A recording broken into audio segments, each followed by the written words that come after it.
Charleston. By reduction, McClellan meant the leveling, or in still plainer words, the destruction of Charleston, a city of some 40,000 inhabitants. The city was densely packed with homes, from three-story mansions stuffed with fine European art to backyard slave cottages, as well as dozens of churches and a handful of synagogues, schools for children and college students, hospitals, corner groceries, outdoor market stalls, scores of saloons, numerous gambling dens and brothels, a theater, and a few large meeting halls. In theory, the job could be accomplished without a single Union soldier even planting a boot on Charleston's streets by means of the cast-iron Parrott gun, capable of firing 10-pound projectiles from a mile away.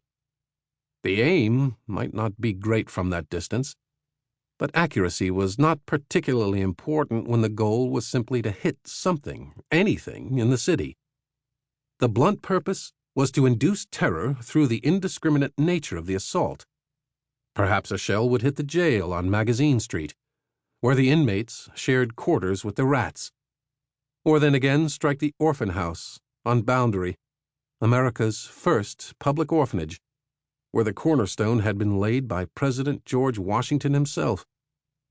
As for the greatest moral effect, McClellan meant an object lesson, of an inspirational and gratifying message to the North, and of a cold, brutal warning to the South to lay down its obstinate arms.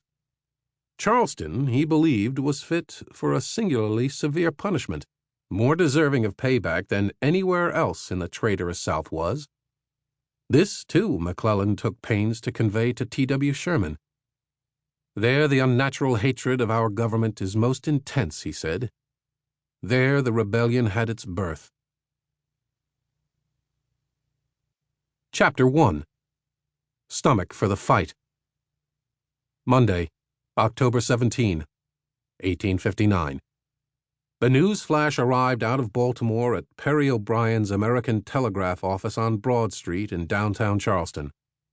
As always, O'Brien's team hustled the dispatch, which they translated from Morse code over to the newsroom of the Mercury a few blocks away. The item ran in the paper's Tuesday edition at the top of page 3, in the Latest by Telegraph feature, Dateline Baltimore. Rumors reached this city, the report said, of a serious insurrection at Harper's Ferry, Virginia. The trains were stopped, telegraph wires cut, and the town and all public works were in the possession of the insurgents. All statements concur that the town is in complete possession of the insurgents, together with the armory, the arsenal, the pay offices, and the bridges. The insurgents are composed of whites and blacks, supposed to be led on by abolitionists. Rumor hardened into fact. The ringleader of the assault on Harper's Ferry was John Brown, a Connecticut-born militant opponent of slavery, who had waged bloody attacks on pro-slavery settlers in Kansas several years earlier.